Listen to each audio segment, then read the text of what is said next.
Hello, and welcome to my channel. My name is Jonathan Cohn, and today I have a video talking about the 6 books that got me into reading that really have a special place in my heart because of the different times and places that they got me into reading. These are not necessarily favorite novels, although some of them are among my favorites, but these are books that have a special place in my heart because they got me into reading at those different times in my life. I have 6 books total. I have 3 Star Wars novels. I have a science fiction novel, a fantasy novel, and a Star Trek novel. And I'm going to present the books as they occurred in the different timeline of my life. So the first book I want to talk about is I'm going to get all 3 Star Wars books out of the way, and then I'll talk about the others. So the first Star Wars book is a middle grade book called The Lost Ones from the Young Jedi Knight series by Kevin Anderson and Rebecca Mesta. This book, I picked up this book series when my family was trying to get me into reading when I was in middle school. So it was like 7th or 8th grade. And I just refused to read books. I hated it, absolutely hated it. But at the time, I loved talking about Star Wars. I talked about it all the time and watched all the TV shows and stuff. And so my sister's husband, my brother-in-law, suggested that I read this series. And he owned them from when he was a kid.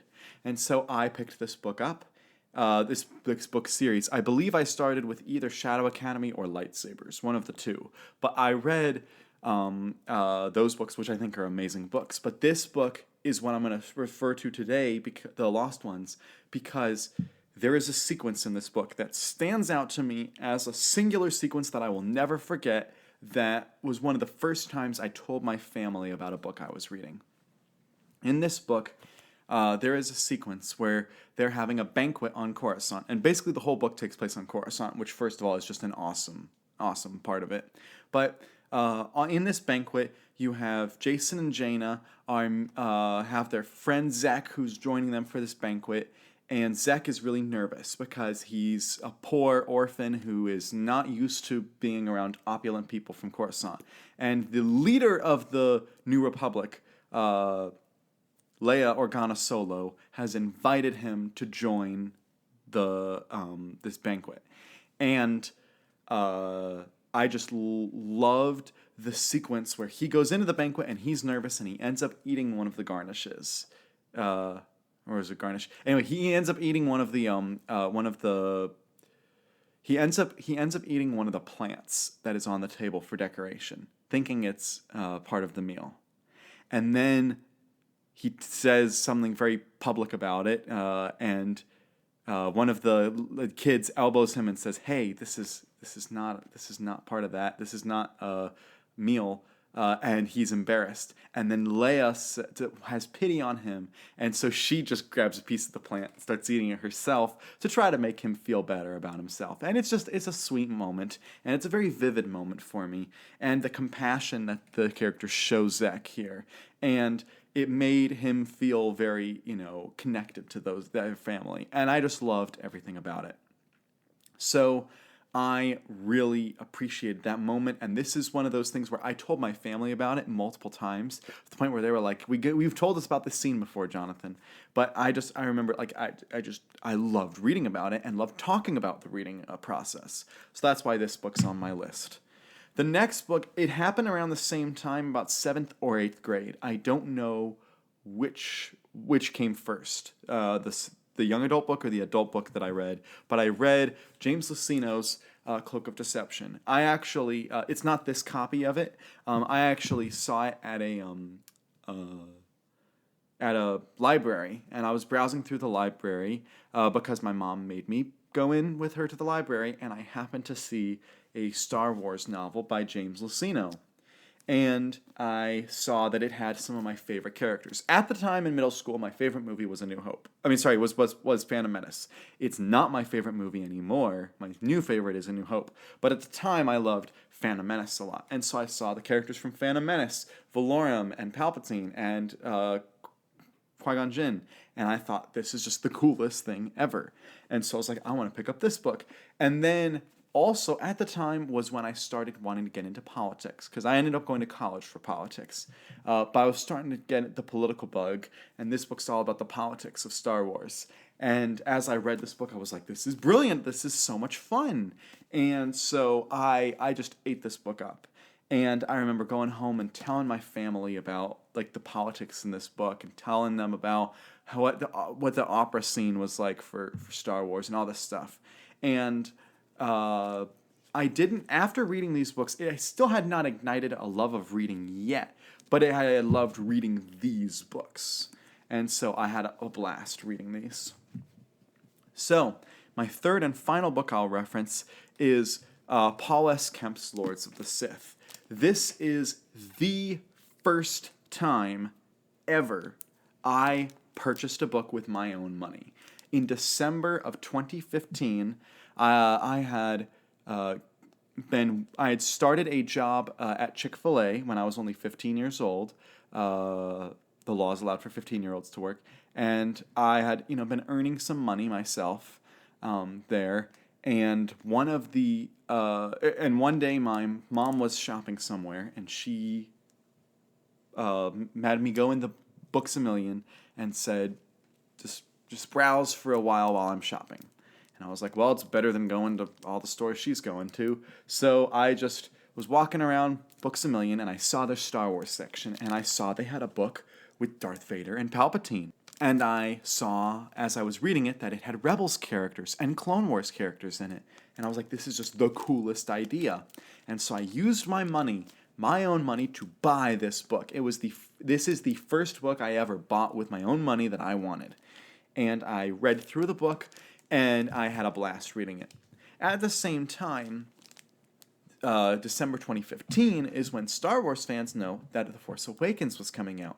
And I finished the book right around when Force Awakens came out, and I actually brought the book with me because there's a little timeline in there, and I brought it with me to The Force Awakens, and I was standing in line for The Force Awakens, and I was talking with these people, and they had not heard of the Star Wars novels, and I pointed out, this is what the timeline looks like. At the only time we had, 5 or 6 novels in the canon, but I showed them it, and I was like, look, we have Aftermath. We have a novel that takes place after The Return of the Jedi. Little did I know, there's a whole series of books in the expanded universe take place after Return of the Jedi. But I saw that I wanted to read all of the canon novels eventually, which I would eventually do. And so this was the first Star Wars novel that I bought with my own money. I loved reading it, and it ignited. Since I picked up this book, I have been a book buyer and a book reader consistently every month ever since I bought this book. And this is when the journey really starts. Before this, the other books were laying the foundation for me to be a reader. This book is like when I jolted into high gear. But we don't just want to read Star Wars books. I read other types of books. So eventually, when I was in the bookstore, they didn't have any Star Wars books I was interested in buying, but I was thinking, well, why don't I find a novel by a Star Wars author that has nothing to do with Star Wars? And at the time, the person I had read the most of was Timothy Zahn. And the next 3 books actually all happened right around the same time frame. This was in 2017, early 2017. I was about 17 years old. Actually, no, I was 16 years old. And I ended up seeing Timothy Zahn's Angel Mass in the local used bookstore. And I knew Timothy Zahn. I was a big fan of his. I'd read most of his Star Wars novels at the time. And I said, you know what? I'm going to pick up this novel. So I picked up Angel Mass, only knowing it was a standalone novel and only knowing it was science fiction and seeing that it had a pretty cool cover from Tor. And I flipped through this book, and I loved it. And I was like, sci-fi doesn't just have to be part of Star Wars. You can have sci-fi books from other original ideas. And I just had a blast reading this book. And Zahn has this very specific style that when you're reading, you're like, that's Timothy Zahn writing there. And I loved everything about this book. And as I was reading, I was like, you know what? Timothy Zahn did a pretty good job with this. So I loved this book. This is one of my favorite science fiction standalones. And it was just a blast to get to read. And this book was a gateway into me reading science fiction outside of Star Wars. But what about my gateway into fantasy? Now, this next book, book number 5, I'll talk about. I've talked about a lot on this channel, and that was The Sword of Shannara. On a podcast, I had heard someone reference that the Shannara novels were like fantasy versions of Star Wars. So that was the first little time I heard about fantasy, and specifically The Sword of Shannara. The second thing I had heard was that Terry Brooks had done the novelization of The Phantom Menace, which I don't believe I had read at the time. Then I was looking through the local Books A Million, and I saw The Sword of Shannara, specifically this version of it, on their book stands. And I said, you know what? I like this cover. This stands out to me. I want to read fantasy. And I looked at it, that it was like 700 pages long. And I was like, that's I'd never read a book that was 700 pages long. And I Googled, is this an easy read? And it said, yeah. And I started reading it. And from page 1, I was like, this is what I like. Fantasy. This genre, this idea of quests and of wizards and of, or as they call them here, druids, and of these epic plots. And I just realized, yes, this is a type of book I can get behind. And so this started my lifelong love of fantasy novels and eventually love of the Shannara series. And so I remember sitting in my parents' study. They have like a little room upstairs where they have a reading room when I was a kid, and I read this book, and I just had a blast reading it. And then I was like, I want to go buy all the rest of the books in the series. And my parents were like, do you really want to spend your money on books? And I said yes, and thus launched my real book collection, but outside of Star Wars. Because before I just bought Star Wars used books, but now I started buying the Shannara novels. The last book on my list is a Star Trek novel. I had always been a casual of casual fans for Star Trek. My love of Star Trek was I would see the movies on TV when they were doing reruns of the movies. I think I had seen some of the original series, and I had seen 1 or 2 of the Next Generation movies. And in 2012, my dad took me to see Into Darkness, and then in 2016, he took me in to see Beyond. Those are the only 2 Star Trek movies I saw in theaters. But that was, I'm telling you, casual fan. Not even a fan of the TV shows. And then 2 things happened.